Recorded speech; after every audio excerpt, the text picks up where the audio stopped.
EJK for the other purposes, and the penalty of the EJK shall likewise be reclusion perpetua. So we likewise recommend the inclusion of command responsibility in the EJK definition, where the commanding or superior officer shall likewise be liable for ordering the killing or failing to prevent the commission of the crime. So as regards the question as to who the public officers or persons in authorities are, Article 203 of the revised penal code specifically defines a public officer as any person who, by direct provision of the law, popular election or appointment by competent authority, shall take part in the performance of public functions in the government of the Philippines, or shall perform in said government or in any of its branches public duties as an employee, agent, or subordinate official, or any rank or class shall be deemed to be a public officer. Under Article 152 of the revised penal code, it likewise defines who the persons in authorities are, and the definition of persons in authority is any person directly vested with jurisdiction, whether as an individual or as a member of some court or government corporation, board or commission, a barrio captain and a barangay chairman shall also be deemed a person in authority. As regards the definition of an agent of a person in authority, it is defined as the person who, by direct provision of the law or by election or by appointment of competent authority, is charged with the maintenance of public order and the protection and security of life and property, such as a barrio councilman, barrio policeman, barangay leader, and any person who comes to the aid of the person in authority.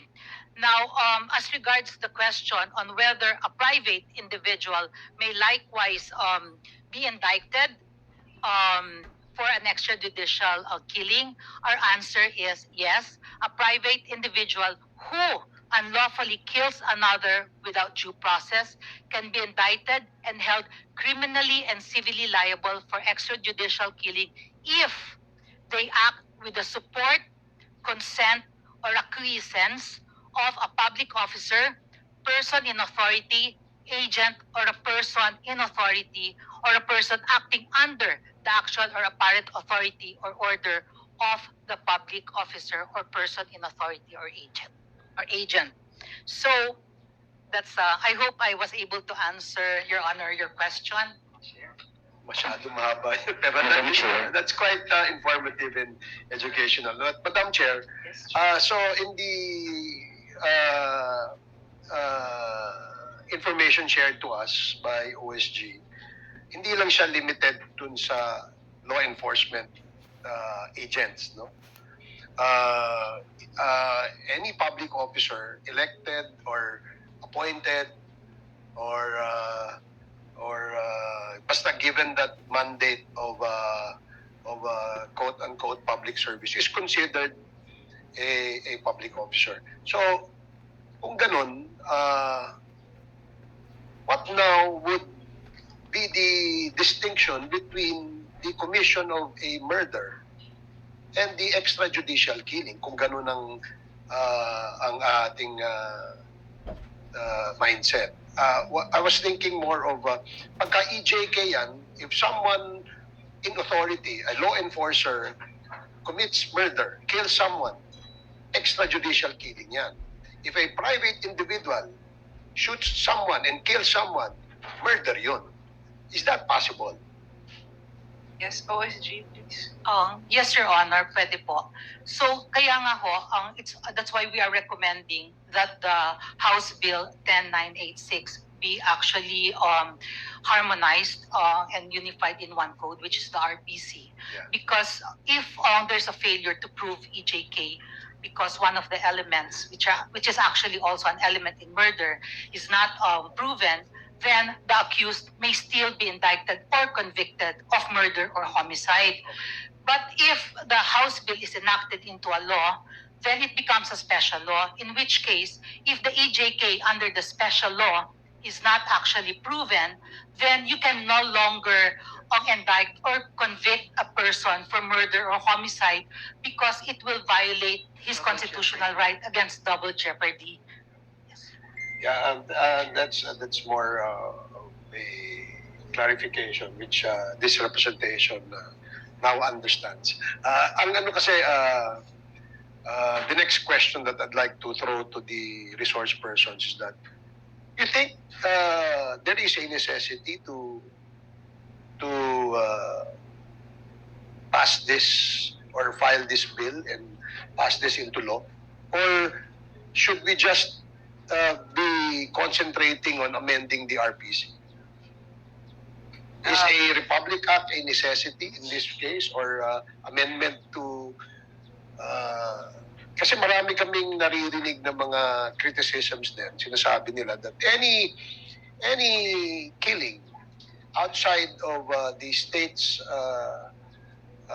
approval, because wala naman tayong death penalty, is an extrajudicial killing.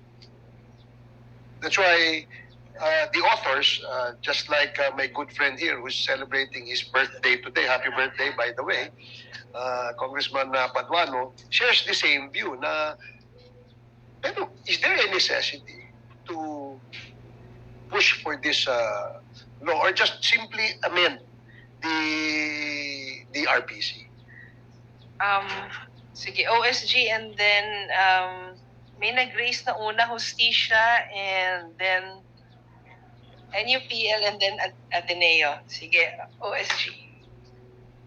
Your Honors, as discussed earlier on, it is actually highly recommended that the House Bill 10986 be harmonized under a unified code, which is the revised penal code, because the revised penal code is the legal framework for the prosecuting and penalizing of crime.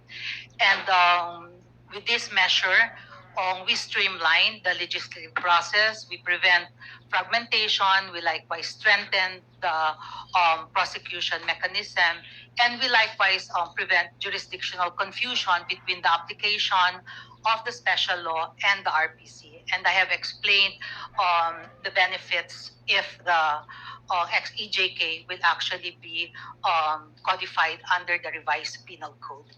So, and then if it's amended, if the revised penal code is amended, then we will actually be able to include that as a separate article under separate provision under Article 248, which is murder, and then all the qualifying circumstances of murders will likewise be included. But there has to be a strict definition of that EJK understood in the international law. And then we should likewise specify the elements constituting the commission of the EJK. And we will likewise identify the attendant qualifying circumstances and identify who the perpetrators are to be held principally liable. And of course, we likewise have to include the command responsibility provision and of course the penalty that will be imposed for those who committed the EJK. So those are actually those are the items that we have submitted to the House in our position paper. I'm just giving a gist of what we have prepared. Thank you so much, Chair. Justicia. Thank you, Your Honors. While we appreciate the legal definitions and the impact of having a separate bill on extrajudicial killings, I'd like to reiterate the social impact, especially that there is a sense of impunity if extrajudicial killing is committed, Your Honors. And the culture of impunity, we would like to address this by distinguishing the commission of extrajudicial killing as an act of a state actor sanctioned. Actually, if we're going to read the definition from international laws, it states that the definition shall include extrajudicial killings committed during warrantless arrests or during the implementation of warrants of arrest and search warrants and during military operations. EJK definition shall include any deliberate or arbitrary killing of any person by state actors or any person acting under the direction, supervision, or with their acquiescence, with or without state sanction. So, Your Honors, the critical component of an extrajudicial killing is that there is a state-sponsored or there is a state sanction. If we're going to include non-state actors, I think that would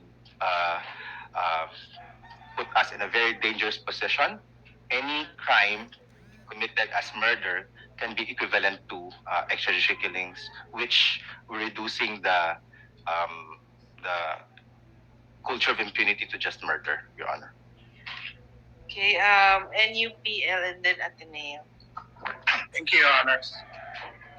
I think there's a necessity to pass a separate EJK bill to define and penalize EJK as a crime. I believe that lumping up with this case to murder will not resolve the issue, considering we should consider the difference and the nature of an EJK from ordinary murders. Of course, state actors, the participant there is the state actors. And I believe that we should impose a higher standards on state actors, higher than those we impose on ordinary citizens. So in terms of equal protection, I don't think there's a violation because there's a substantial distinction. We are imposing it on state actors where a higher standard of care is being imposed on them.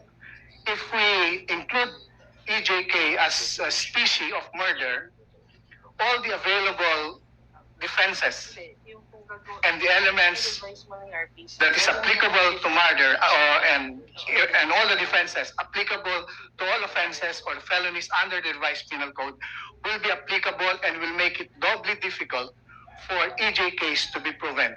We enumerated the factors that make it difficult to identify the perpetrators, investigate and prosecute them. And if we simply define it as a species of murder, we will not going to address all these difficulties. This is why a separate law should be passed to address the difficulties in identifying, prosecuting, investigating and prosecuting the perpetrators of EJKs. Thank you, Your Honor. Thank you, Ateneo. Thank you, Chair. On the question if there should be a separate law, if we need an RA as opposed to just amending our RPC, we have the position that I think there still should be a separate law on EJKs, precisely because I think the separate law functions not only as a prosecutorial tool, but it also functions as a law that provides for the mechanism of non-repetition of other justice mechanisms, both on the monetary and non-monetary reparations. So I think in this sense, there is a high need, considering I echo our colleagues' concerns on the social impact of extrajudicial killings. We need to address social impact, the social impact if we want to address justice concerns. And this is the other crucial aspect of having a separate law. Because we need to provide for these mechanisms. One of the principles or one of the foundational frameworks that we can borrow also from is a transitional justice framework, which is the full range of processes and mechanisms that we can use to address not just in post-conflict situations, but in situations where regimes are actually brought with gross human rights violations, as in the previous one. So I think we can borrow the principles from this framework and incorporate them into this separate law. Again, I emphasize this because we need to broaden the perspective that justice is simply prosecutorial or prosecutorial justice. Voices of communities and families would tell us that justice is also about the truth. Justice is also about providing assistance to them. So I think we should consider this. That's why we have to have a separate law to incorporate and integrate these principles and realities. Thank you so much. Madam Chair. Yes, Ayan. Yes, Madam Chair, yun po yung aming kanina na may support initiative na ma-penalize po ang EJK. However, it is our humble submission po na covered na siya under RA 951 as unlawful killing and under RA 9745, the